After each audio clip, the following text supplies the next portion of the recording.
All right, good evening and welcome to the Marina Variety Store and Restaurant here in downtown Charleston at 17 Lockwood Drive for this week's edition of the Coaches Show. The head coach of the Citadel Bulldogs, Coach Brent Thompson, as we're with you for the next hour talking Citadel football. We got to go back 2 weeks and remember that dramatic win on the road against ETSU. Talk about the bye week and get ready for the road game upcoming on Saturday at Chattanooga as the Citadel gets back to it with the coach and myself, and you can join the conversation throughout the hour by using the hashtag AskCoachBT on Twitter. We'll get to some of those questions later on in the show. Coach, good evening. It's been a while. How are things going?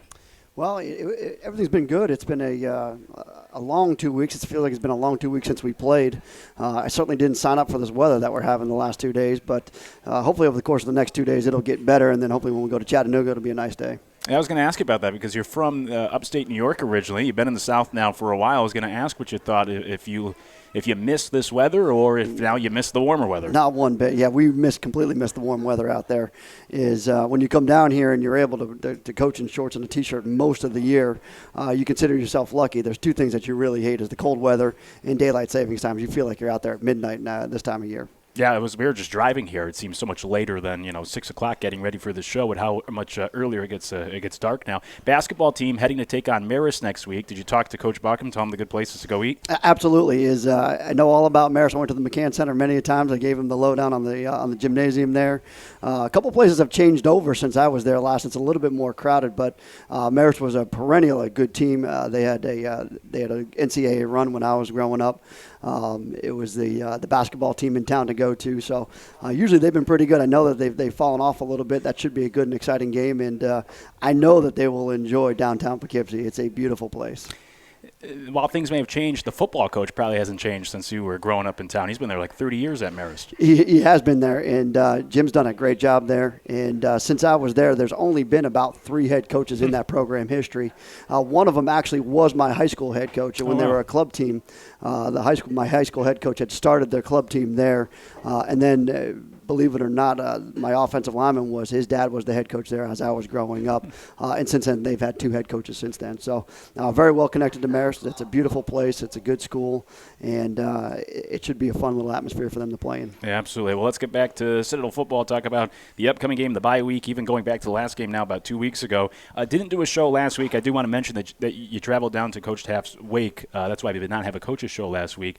What did it mean for you to be able to get there and be there for that? Well, first of all, is for everything that Coach Taft had done for us. And he didn't even know it.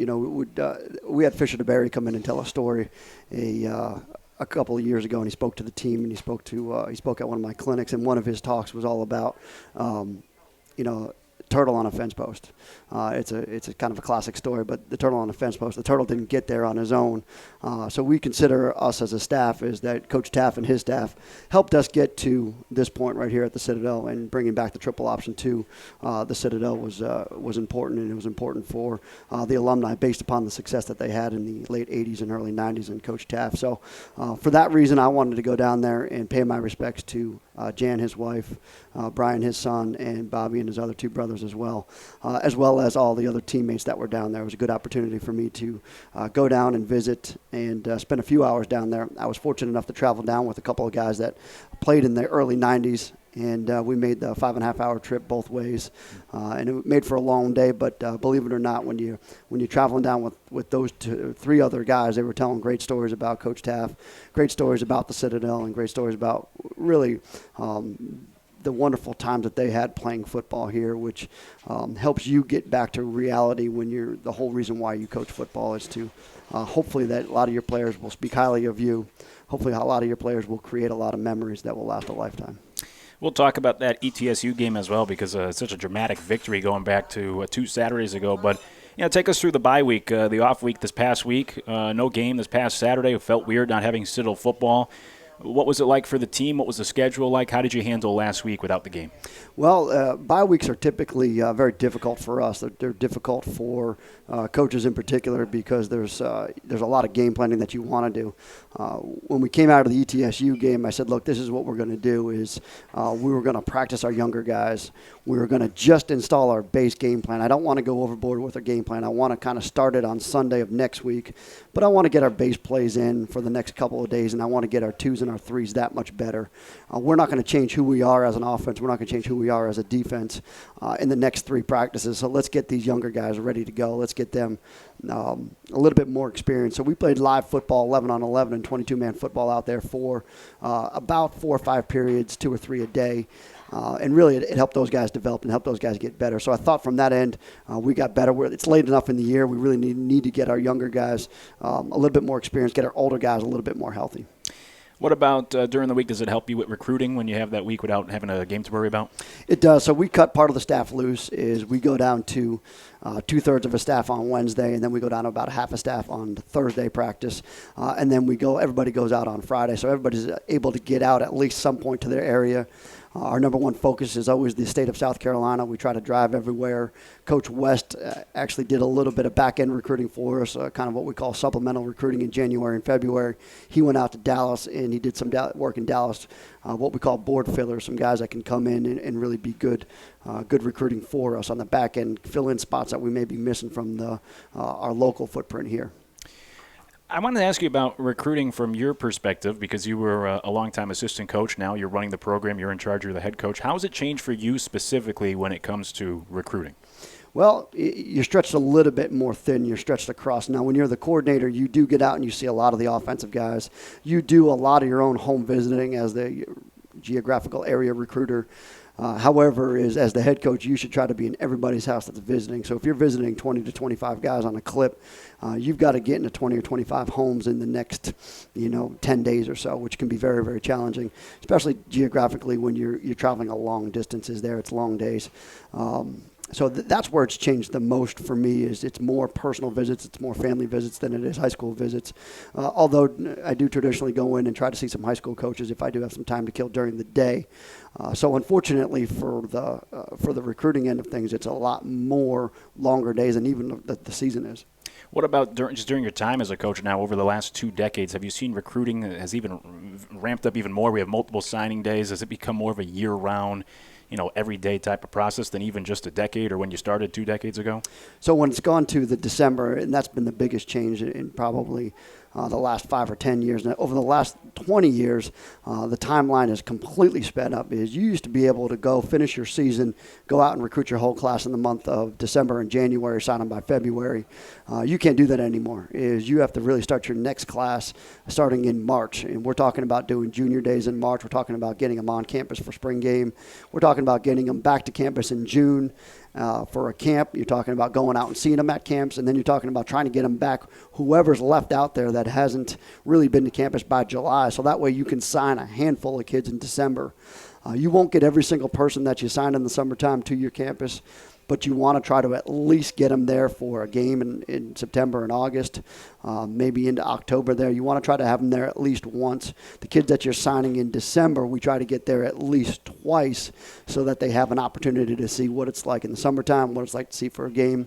The one thing that I always say about coming to a game is you get to experience everything. You get to experience football. You get to see the Corps cadets. And then you also get to see, meet, and interact with alums. You get to see kind of what that is all about because we have such a good draw. It's like no other place in the Southern Conference where you do have such a huge and great game day atmosphere to be able to bring kids to.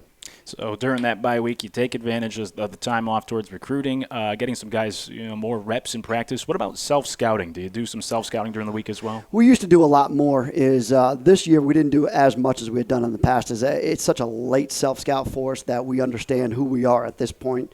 Offensively and defensively, we did a little bit, and I do a little bit after every single game, and I try to mix up the calls, try to mix up the formations. We usually try to throw a new formation at a team so that we're not leaning on one. But at this point, the bulk of games have already passed by, so you kind of are what you are. You don't want to go against it too much. If you try to go against it too much, you'll find yourself out coaching yourself.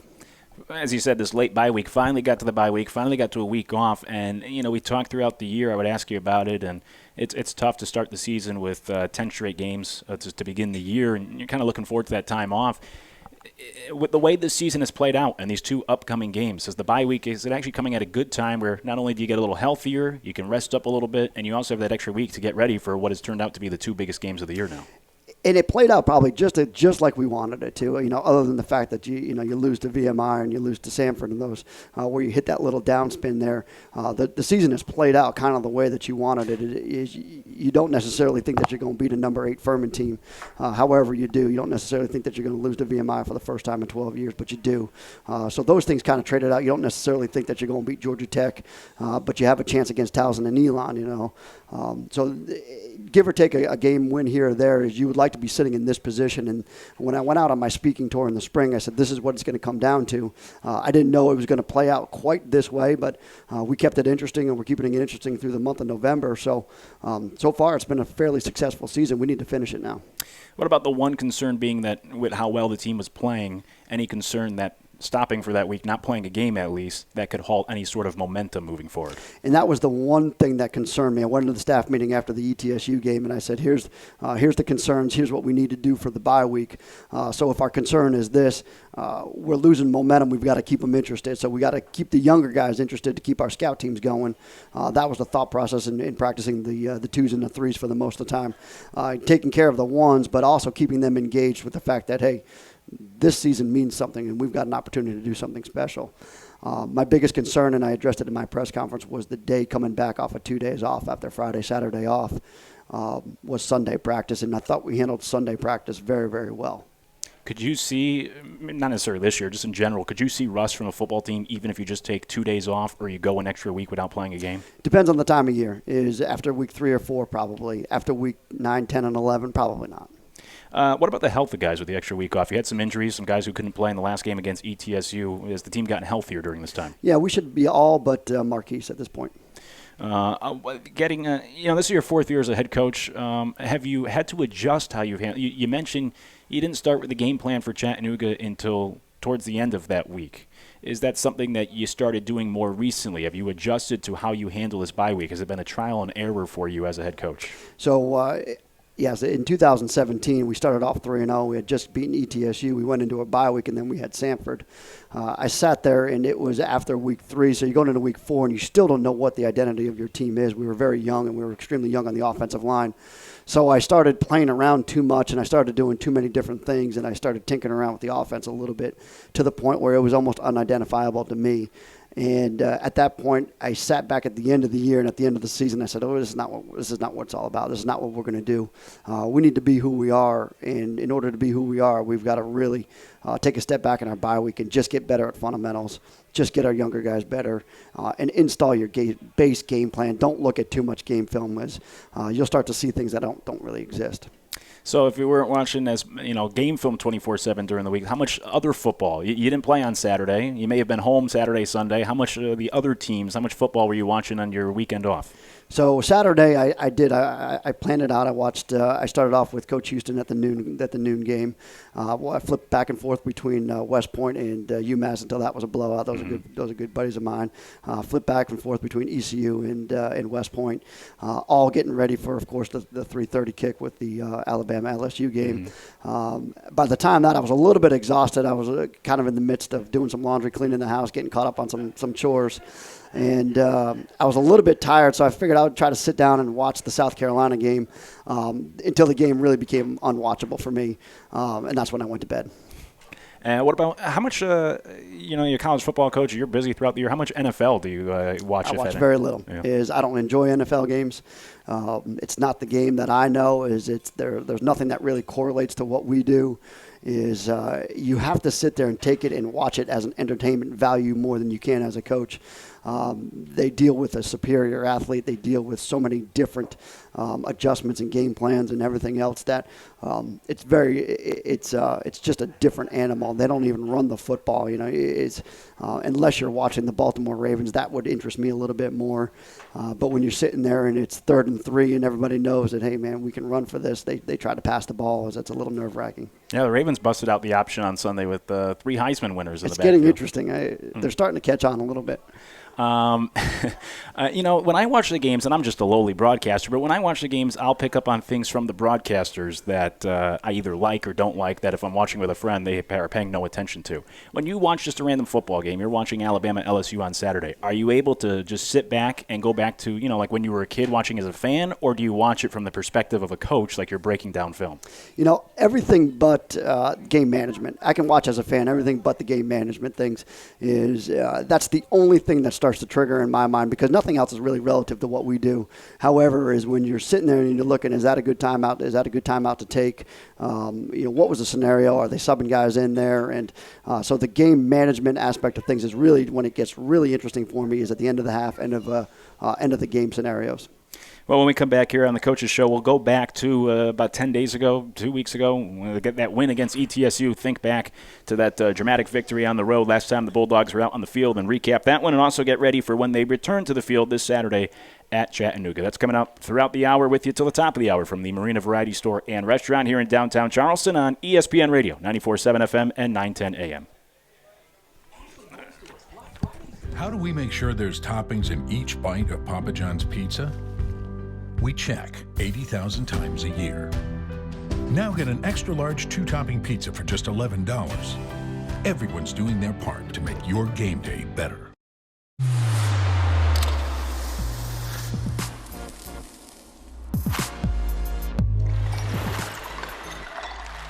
Pizza with Pepsi. Delicious.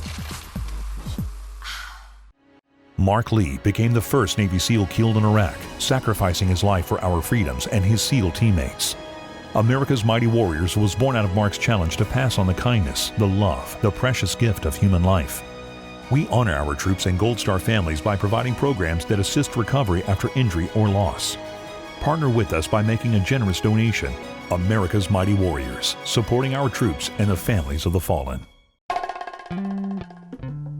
At Ashley Home Store, we believe that wherever life's journey takes you, style can be affordable.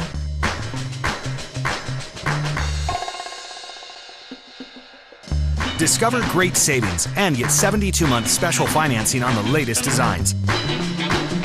Rethink, refine, renew your home with Ashley Home Store. This is home. Charleston Crab House has been serving locals and visitors alike for the last 20 years. We have our crispy whole flounder. We have the seared ahi tuna. You name it, in the seafood business, we have it. Be sure to stop by the Tiger and Leaf Lounge whenever you visit our locations. We have many frozen and specialty drinks, awesome margaritas. One of my favorites is the Wapu Punch. If you don't like it down in the historic district, come over to James Island, sit on the Intercoastal Waterway. It is an unbelievable view where it's southern seafood at sensible prices and a darn good time. It's hard to get something right the first time, or even the 25th. To become an expert requires a lot of hard work. But ultimately, the more experienced you are, the better you become. The doctors and team at Roper St. Francis Healthcare are the area's most experienced. We mend the most adult hearts, we perform the most joint replacements, and we treat the most adult cancers. When it comes to what matters most, your health, choose the most experienced team. Roper St. Francis Healthcare. Experience matters. Seals Outboard has been selling quality products for over 50 years. Products like Sea Hunt Boats with its exclusive Carolina Flare Vortex hull design for the driest, smoothest, most comfortable ride on the water. Located in Mount Pleasant and Charleston, Seals Outboard is a 5-star certified dealer for Yamaha outboards. Your boating adventures are endless in possibilities with a boat from Seals Outboard. See us at sealsoutboard.com.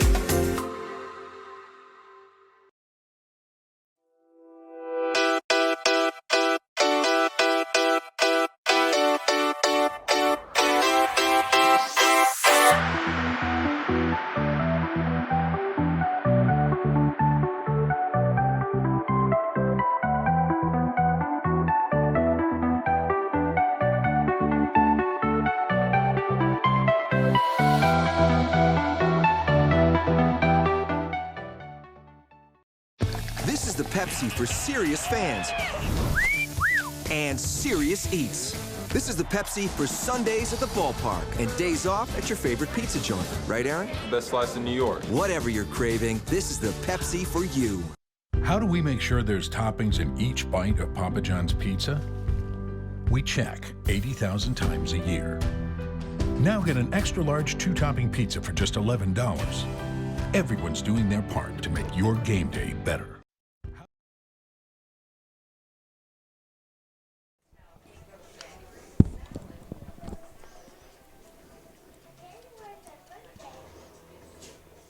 Back on the Coaches Show here from the Marina Variety Store and Restaurant in downtown Charleston, 17 Lockwood Drive, where we are each Wednesday throughout the football season. Talking about Citadel football, the head coach of the Bulldogs, Coach Brent Thompson, and getting ready for the game upcoming Saturday on the road against Chattanooga. But let's go back 11 days ago, if you can think back to that game against ETSU. Such a dramatic victory, a wild game coming down to the final play, coming down to the final yard in that one. The team you were down 10 in the fourth quarter and able on the road to rally back at the last 2 touchdowns and keep the winning streak alive and get a big road victory in the conference. Yeah, very slow start. I mean, I was very disappointed, and I sensed it coming. And it's one of those things I told the staff the night before. I said, look, this is going to be one of those environments for us. It's homecoming. It's a pretty good environment. The student section is right behind you, so it makes it a little bit interesting. It was a little bit cold. It was a little bit dead to start out with, and I don't know that we were just ready to play. And it was partly because of their record, and it was partly because of all the other things that were going on, and it was a little bit cooler out there. So finally, we kind of woke up in the second half. I thought we didn't do a lot of the things that we traditionally like to do in order to win a football game. We didn't stop the run. We didn't do a great job of stopping the run all day long. We didn't do a great job, especially in the first half, of running the football. I thought we had one good drive, and that was the opening drive, and we were able to keep them back and forth a little bit. We changed up formations. We were running the football. We kind of kept them a little bit on edge. But we came out in the second and in the third drive, and we just couldn't seem to get things going. We had penalties, which penalties set us back. I mean, it's like we might as well punt on first down at that point. You're 1st and 20, and it's miserable. So and then we couldn't stick the ball in. You got the touchdown that was called no touchdown after you dropped the ball in the end zone right there. So you kick a field goal, and there's nothing worse that I hate than kicking a field goal from the 6-yard line. I mean, come on. So all those things, it just is adding up to a very, very bad day for us. And then somehow in the third, midway through the third, we found our offense a little bit, and then in the fourth quarter.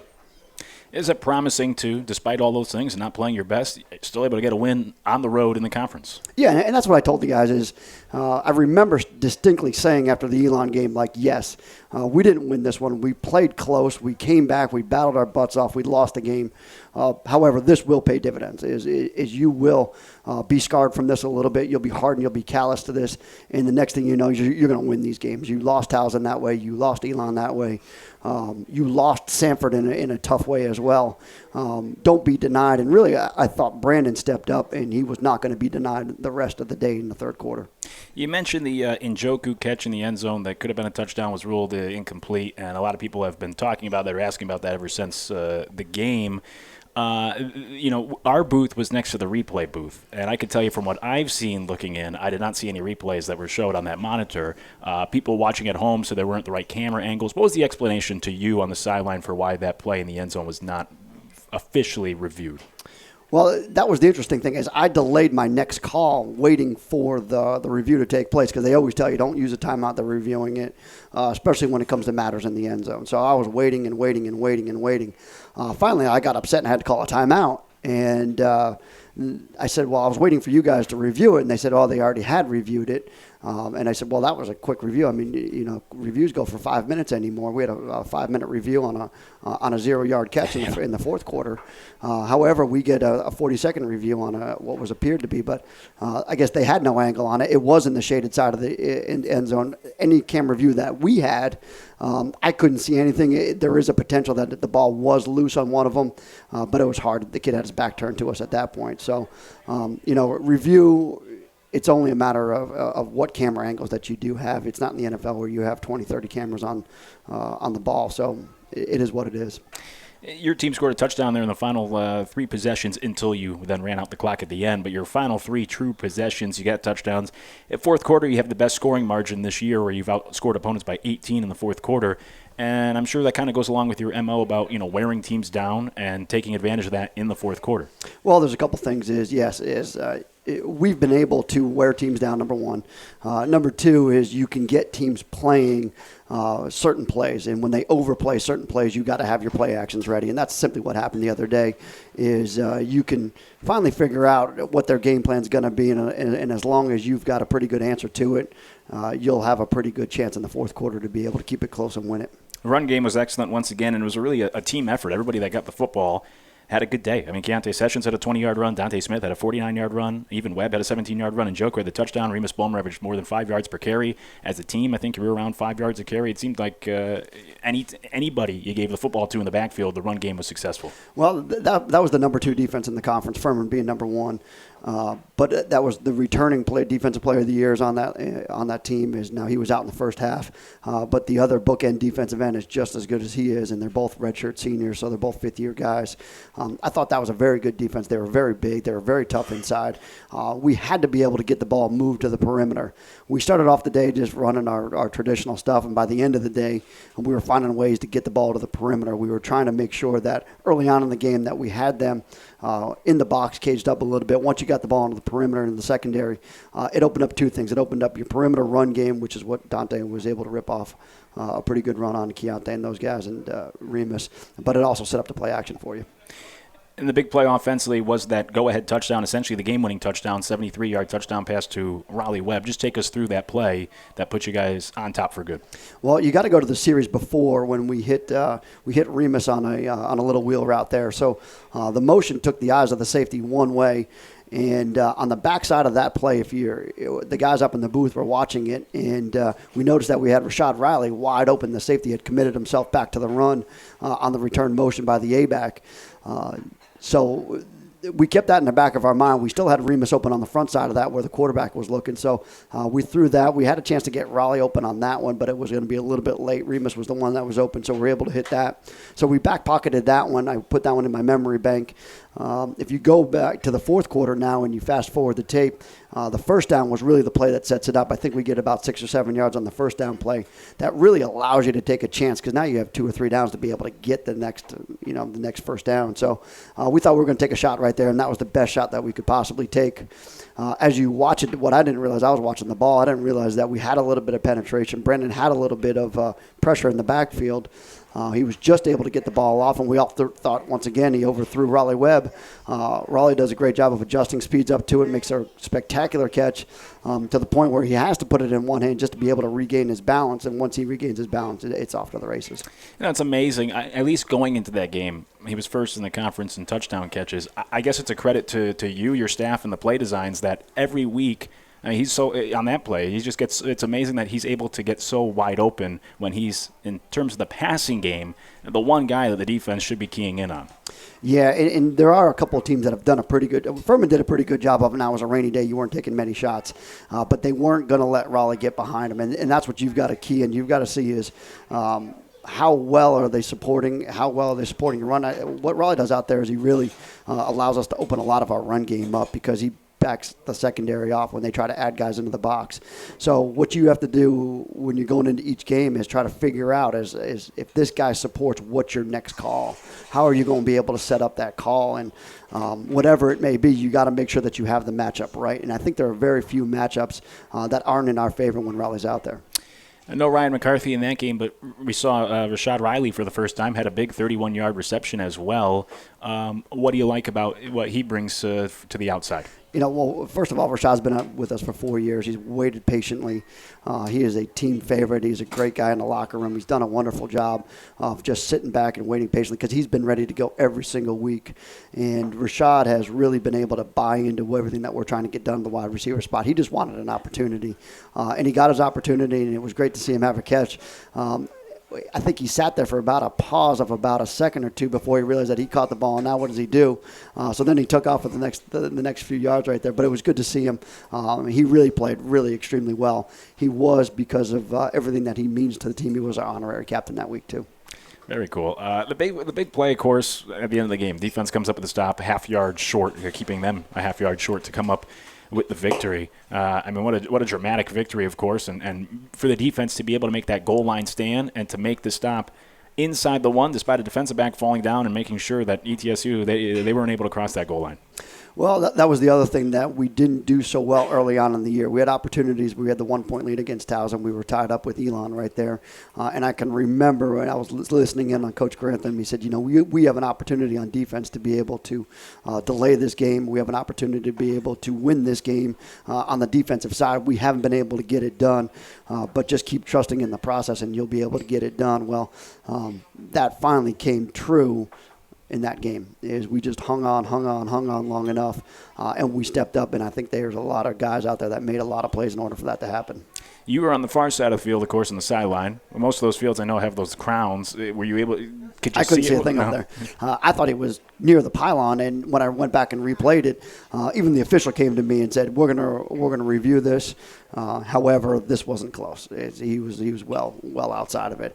I thought he was right around that pylon. If the fans out there can remember, as we threw a similar type of pass in the playoff game against Coastal Carolina right before the half, and we were stopped at the 1-yard line. It was the same thing. Is the ball just pulled him outside of that pylon, and it really stung because we had an opportunity to be able to create some momentum there. We got 0 points on that drive. However, we were that close to the end zone. Well, that's exactly what that play can do. If you don't watch out and that ball is misplaced right on the backside of that pylon, that's a very difficult catch and really a score to make. Yeah, and it was a great job by your defense. Once he caught that ball, it's hard to imagine that he wasn't going to be able to get in, stood up and couldn't even advance an inch.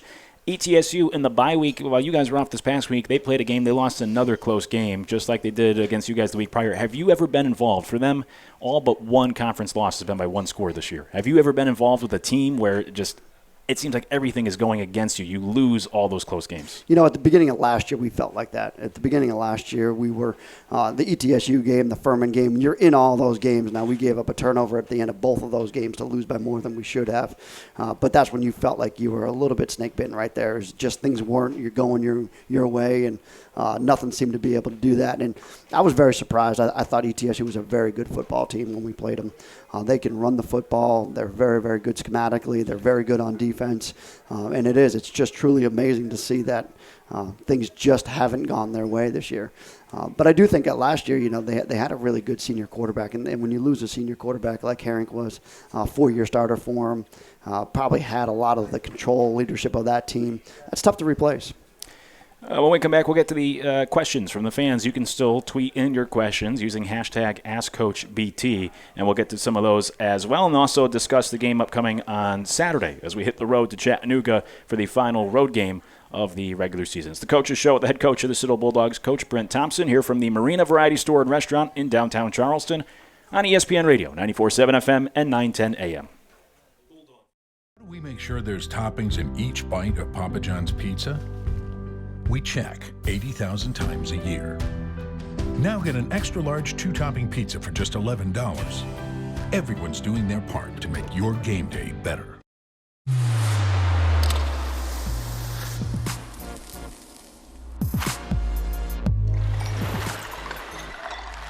Pizza with Pepsi. Delicious. Mark Lee became the first Navy SEAL killed in Iraq, sacrificing his life for our freedoms and his SEAL teammates. America's Mighty Warriors was born out of Mark's challenge to pass on the kindness, the love, the precious gift of human life. We honor our troops and Gold Star families by providing programs that assist recovery after injury or loss. Partner with us by making a generous donation. America's Mighty Warriors, supporting our troops and the families of the fallen. At Ashley Home Store, we believe that wherever life's journey takes you, style can be affordable.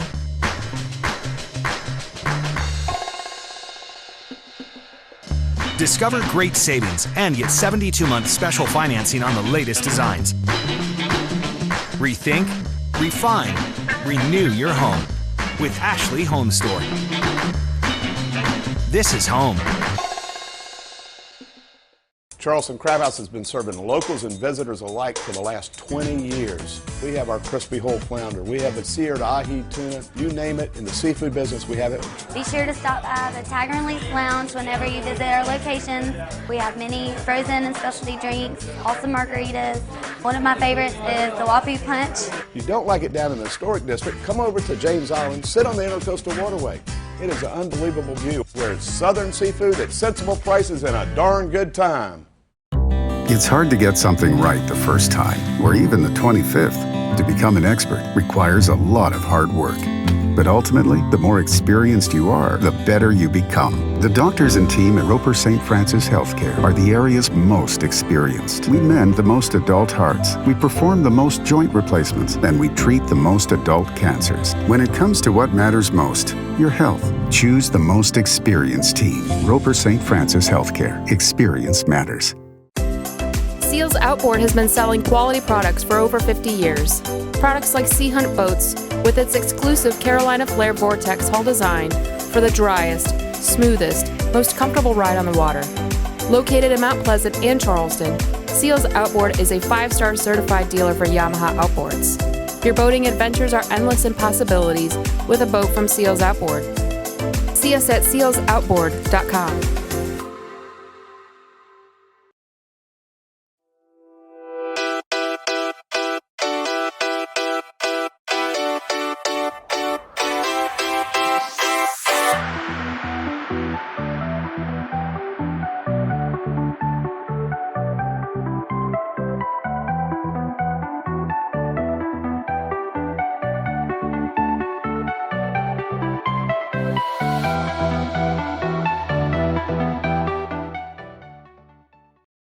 This is the Pepsi for serious fans and serious eats. This is the Pepsi for Sundays at the ballpark and days off at your favorite pizza joint. Right, Aaron? Best slice in New York. Whatever you're craving, this is the Pepsi for you. How do we make sure there's toppings in each bite of Papa John's pizza? We check 80,000 times a year. Now get an extra large 2-topping pizza for just $11. Everyone's doing their part to make your game day better.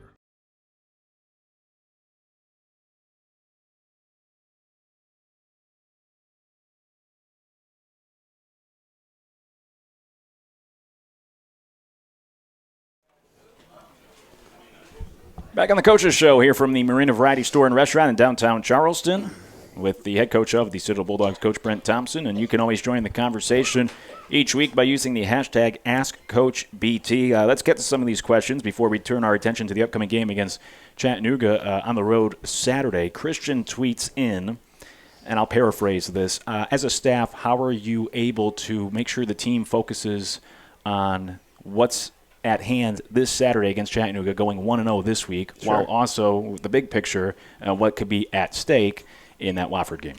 Yeah, so you address it head on. Number one is none of that can come true unless you win this one. So we want to stay focused, and we had to stay focused all the way through the bye week. So I didn't address it until really this past Sunday, and said everything was there laid out in front of you. However, we've got to get by this one. The other thing was Tuesday was a little bit of a rough day out there for practice-wise.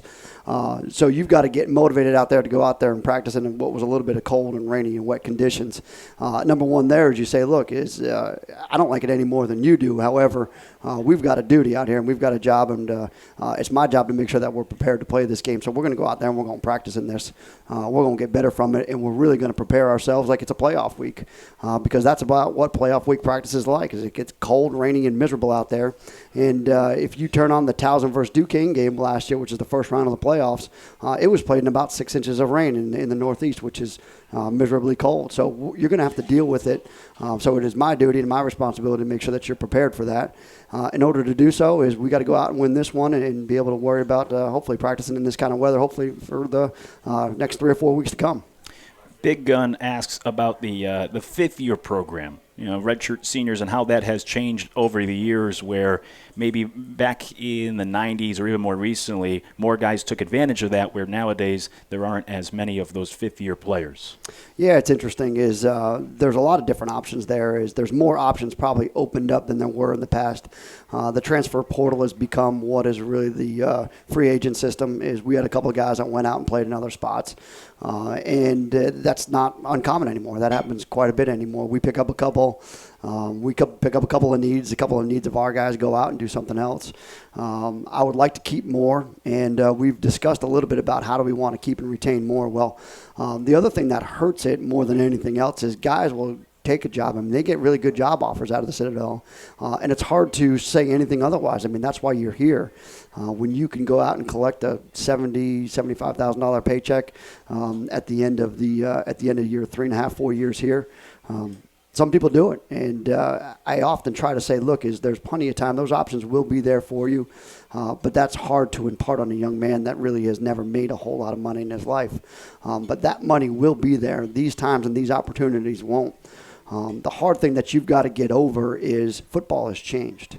And when we used to send kids home for the summertime and keep a select few that needed the summer school classes, that's a different story. Those kids would have more of a break in the summertime than they have now. In order to play the 12 football games or the 11 football games that you have left in your fifth-year career, you have to practice for the rest of the 9 or 10 months just to get ready to play those 12 games. Why? Because everybody else is doing it. And that was a little bit of part of the conversation was how did Coach Taff handle these situations? Because it's a tough game that we practice. It's a tough game that we play for that reason. So we talked about it a little bit in the staff room. Is one of my guys on staff worked for Urban Meyer, and Urban Meyer had a 2,000 rep rule. If you played 2,000 reps, you didn't have to really have any physical contact in the spring because you've kind of gotten all your work in. You're kind of an established starter. So I thought that was an interesting way of handling it. When you asked those guys on the 91, 92, the 92 team had a ton of fifth-year guys with Coach Taff, and he said that not many of those 92 guys had any contact in the spring, as they would not necessarily take the spring off, but they would go and lift and they would train during any contact period. So we've talked about doing some of those things to try to entice some of our fifth-year guys to come back if they've already been established guys. So we've got a few this year that I would like to try to keep around. There's about 4 or 5 of them that I think would be really good to be able to come back in next year. The other thing is sometimes they just don't have a graduate program here. There's not a graduate program that they want to go into. That also plays into it a little bit as to do they want to finish their graduate school, and we would like them to finish. That reflects a little bit better upon us as well. So that's another aspect or another avenue as well. Let me ask my own follow-up question with this redshirt rule where you guys can play 4 games. And you talked earlier about players getting more reps in practice. At this point in the season, and I know these are the most important games of the year, have there been guys that you were saving up that you can now use for the last couple games and still keep that year of eligibility? Yeah, we've got a handful of those guys. I keep a list on my desk of guys where they've played and how many they've played to make sure that we try not to go over with the guys that we think can be impact players. But there's also a handful of guys that we just desperately needed on special teams that we've burned 6 and 7 games on, which is fine as long as we feel we're getting enough out of them. And that's where I think that redshirt rule helps you out. Those kids that played in 1 snap or 1 game just because they were needed because of the 63 scholarship limit, that's tough for those poor kids. This rule helps them out. I know this may be kind of like picking your favorite child, but Elsid123 asks, how many guys on this roster do you think have the ability to play in the NFL? He says, I could think of 3 who have a chance, with maybe the most ever on a Citadel roster. What would you say? How many guys? Well, knowing what I know, there's absolutely one.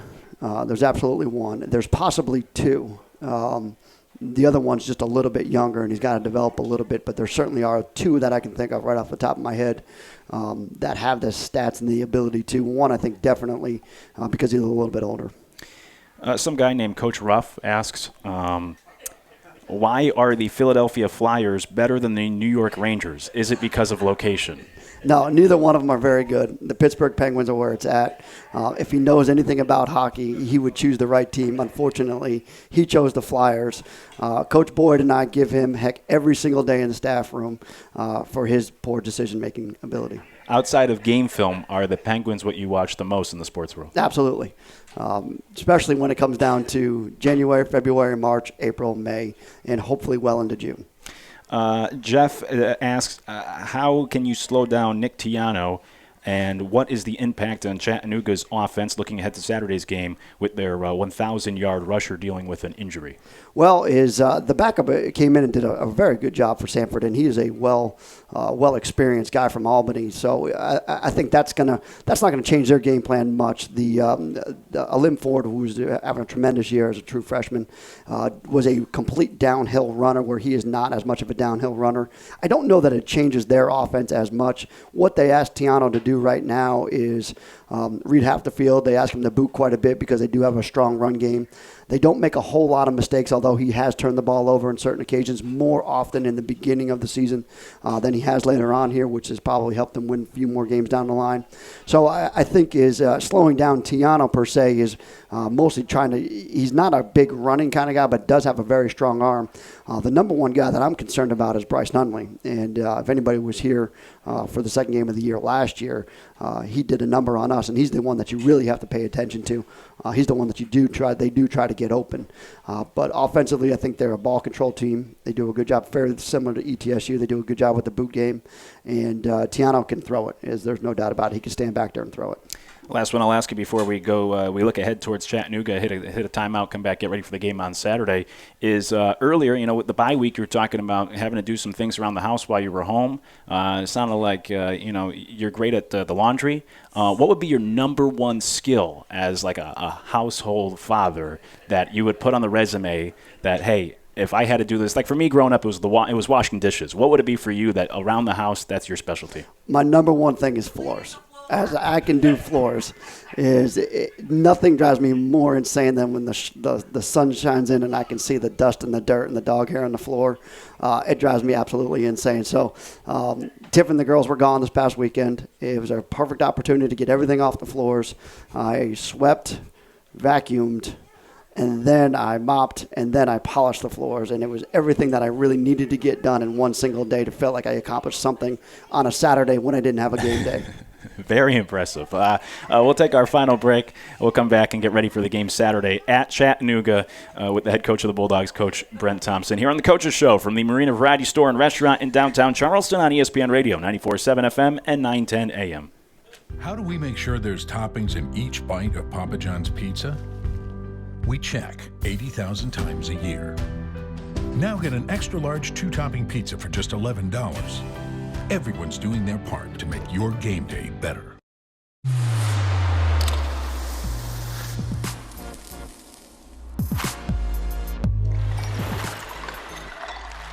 Pizza with Pepsi. Delicious. Mark Lee became the first Navy SEAL killed in Iraq, sacrificing his life for our freedoms and his SEAL teammates. America's Mighty Warriors was born out of Mark's challenge to pass on the kindness, the love, the precious gift of human life. We honor our troops and Gold Star families by providing programs that assist recovery after injury or loss. Partner with us by making a generous donation. America's Mighty Warriors, supporting our troops and the families of the fallen. At Ashley Home Store, we believe that wherever life's journey takes you, style can be affordable.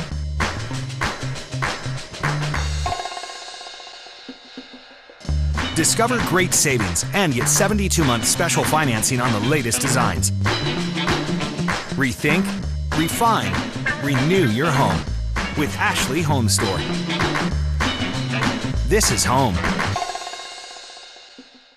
Charleston Crab House has been serving locals and visitors alike for the last 20 years. We have our crispy whole flounder. We have the seared ahi tuna. You name it, in the seafood business, we have it. Be sure to stop by the Tiger and Leaf Lounge whenever you visit our locations. We have many frozen and specialty drinks, awesome margaritas. One of my favorites is the Wapu Punch. If you don't like it down in the historic district, come over to James Island, sit on the Intercoastal Waterway.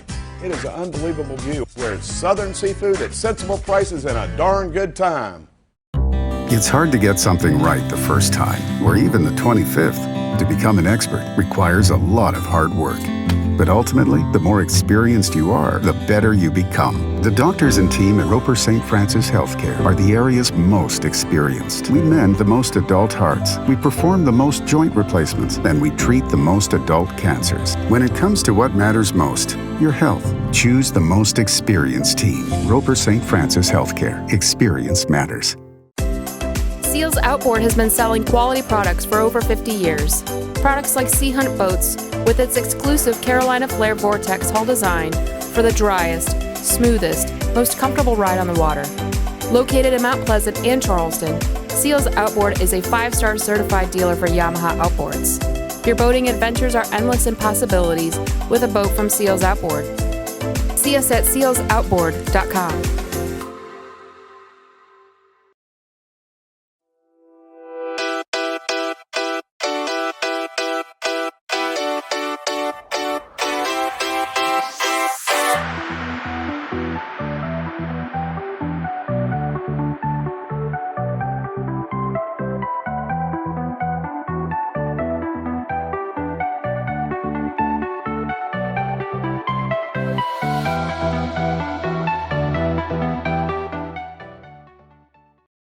This is the Pepsi for serious fans and serious eats. This is the Pepsi for Sundays at the ballpark and days off at your favorite pizza joint. Right, Aaron? Best slice in New York. Whatever you're craving, this is the Pepsi for you. How do we make sure there's toppings in each bite of Papa John's pizza? We check 80,000 times a year. Now get an extra large 2-topping pizza for just $11. Everyone's doing their part to make your game day better.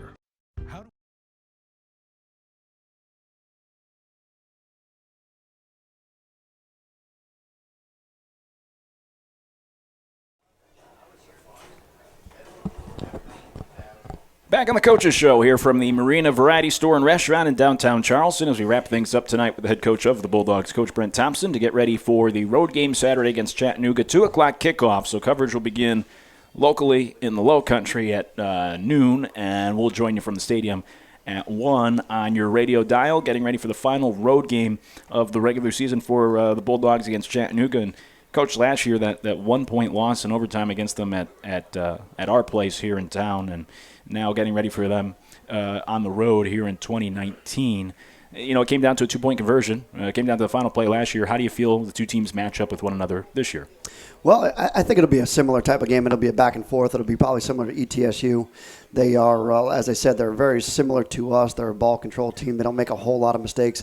I think they're playing really good football right now. I watched the Sanford game this past weekend as well, and then, of course, I was able to rewatch it on Monday. But watching these guys play, it's going to be limited to possessions. You're going to have to make the most of all your possessions. And what it's going to come down to is you're really going to have to control the time, because they're going to want to control the time as well. ETSU, I felt the same thing at ETSU, is they were within the first quarter, it was a possession and a half that we had. So that was very difficult to be able to sit back and take that. So you've got to understand that kind of game going into it. And you've got to prepare for it. And you've got to have a game plan for it. As you mentioned earlier, there was a lot of those close losses early in last season, and Chattanooga was one of those, as I mentioned, the 2-point conversion in overtime.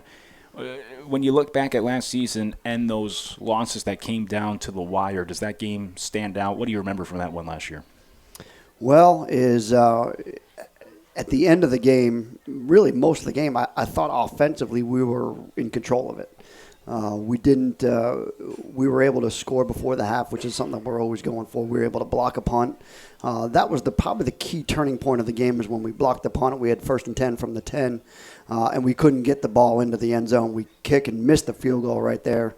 And then, of course, the game's tied there at the end, and they go for 2.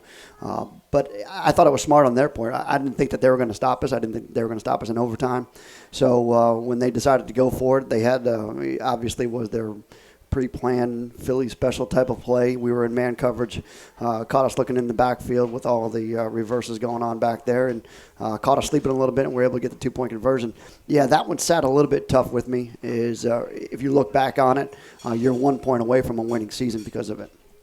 Tiano had a big day that night, as you already touched on. You know, the last segment, though, they were led by 2 two running backs this year where one is a little banged up. The freshman had over 1,000 yards. As he said, the backup has come in, and he did a good job on Saturday. They're averaging 200 yards per game. So last year was Tiano and his arm, and the passing attack this year, it seems like, as you already kind of alluded to, they are running the football a little bit more. Yeah, change of coaching staff. And when you have a change of coaching staff, it's more of a defensive coaching staff mentality, which is they're going to make sure that they take care of the football, play the field position game, and punt the ball away when you have the opportunity to punt it.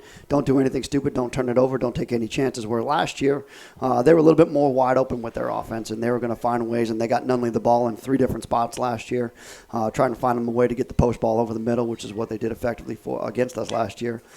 So we've got to keep that in mind, of course, because he's still a very big threat to us. But our number one thing has got to be able to stop the run. And I think that's what they want to set up. A lot of their pass game and boot game comes off of the run. And Tiano's very effective because he's got a strong arm.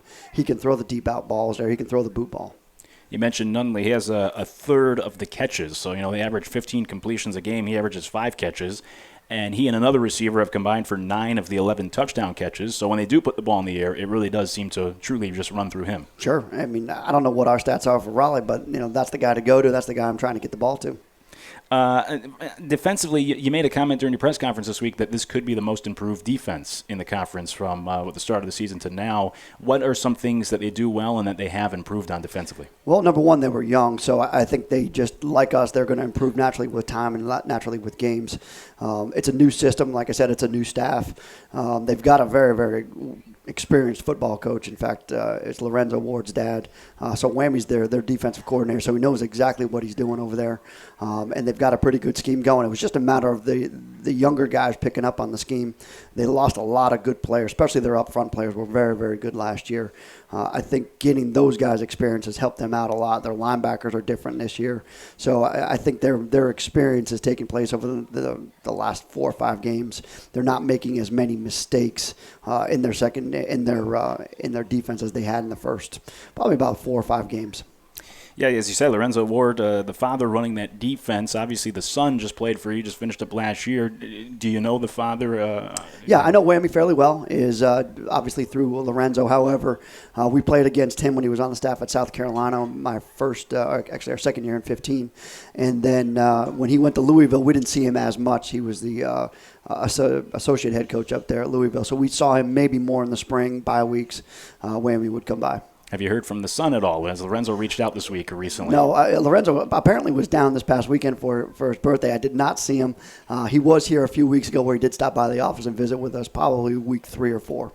That defense this year for them, they've been pretty opportunistic, third in the conference in forced turnovers. So I know a lot of those for them have been interceptions, and you're a team that doesn't throw it a ton, but they have been able to force turnovers this year. Yeah, they do a good job. They do a good job in their back end, and they do force some pressure. He's not afraid to bring pressure on there. We've got to be on our game to make sure that we are throwing on our terms. Of course, if we're throwing on their terms and we're behind the sticks, we're going to have a hard time, and that's where they force into mistakes. Their stadium fits 20,000. Their average attendance is only about 7,000 this year, so a third of that stadium. You've played well there, or the team's played well there in your 2 trips where you won the last time. You lost the other one, but it was by 1 score. What is it like? It's a long trip, but what is it like actually playing there on game day in that stadium? Yeah, it's a beautiful stadium. They've got a new jumbotron there. It's very nice. It's a city field, very large, spacious. It's very nice. They used to play the national championship there, so all the amenities are very nice. And downtown Chattanooga is very nice. It's a fairly, because it's a cavernous stadium. When you have 7,000 and it fits 20,000, it becomes very dull. I think we had a good turnout there the last time we were there. On our side, there's a traditional visitor side and a home side there, so they don't interact too much. Not like at ETSU where you've got the student body sitting behind you, or Georgia Southern where you had the student body sitting behind you heckling the quarterback and everything, which was always kind of an interesting environment. So it's nothing like that. It should be a fairly nice day. It should be a fairly nice environment for you to play. I'm not concerned about that at all. The travel's a little bit long for us, but we've spaced it out over 2 days, and as we traditionally have done. We were there 2 years ago. Very close ball game. I think we had a turnover in the end zone to be able to win that game. And then in 2015, that came down to the championship that year. We had lost a fairly good ball game there. I thought we had an opportunity to win it. I don't believe we ever had the lead in that game, but we had an opportunity to be able to go down and score in the first drive where we turned it over, and it kind of set the tone for the game. They came out and ran a trick play on us in the first play and ended up scoring. So we kind of got behind the scoreboard a little bit early on in that 15 game. Only about 30, 45 seconds left with you, but what is going to be the message to the guys? I know we already kind of touched on it earlier about the message throughout this week, but as you hit the field Saturday, get ready for this game at Chattanooga, what's going to be the message you get across to them? We need to play our game. Don't worry about what they're doing. Don't worry about what the what the rest of the league is doing, because I know we'll have one eyeball on that scoreboard of that Furman game. Keep your eyes on what we've got going on. Play one play at a time, and we got to go 1-0. Well, Coach, we appreciate the time as always. We wish you the best of luck Saturday. We'll be there for it. 2 o'clock kickoff. You can catch it on the radio network at noon. Best of luck. Appreciate the time tonight as always, Coach. Thanks, Luke. That's Coach Brent Thompson for the Coaches Show, which will be added again next Wednesday here from the Marina Variety Store Restaurant. 2 o'clock kickoff at Chattanooga on Saturday. Catch it at noon. The coverage begins on the Citadel Radio Network with yours truly from Chattanooga. And we'll talk to you Saturday on the road for Citadel football. It's been the Coaches Show here on ESPN Radio, 94.7 FM and 910 AM.